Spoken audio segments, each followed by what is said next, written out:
जय जगन्नाथ, जय जगन्नाथ, जय माँ सुभद्रा, जय माँ सुभद्रा, भारत माता की। आज आम गोटे पवित्र दिन। आज सारा राज्य रे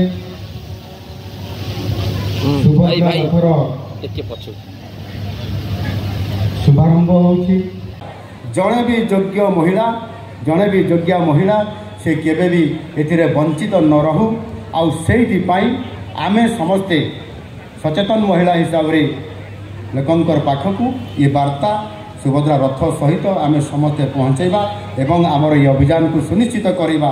ये प्रकार उत्साह सहित आज दिन जो आमर सुभद्रा रथ आज गड़ब आमे सेथिपाई समस्ते ये वार्ता को तल स्तर को पहुँचेबा।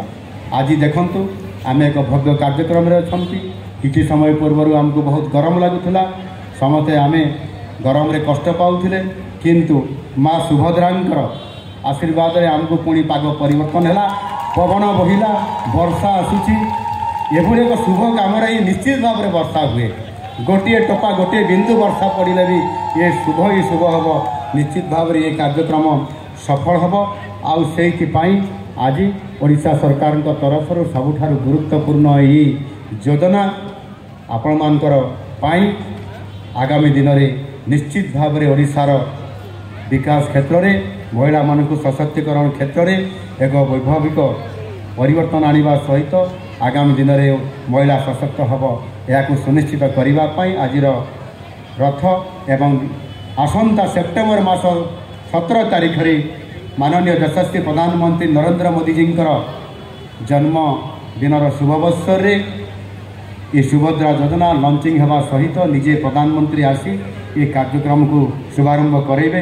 एभली परम सौभाग्य आम ओडिशावासी आम सुभद्रा माँ भौणी मानकर निश्चित भाव में ये सुजोग को आमे साकार करिबा।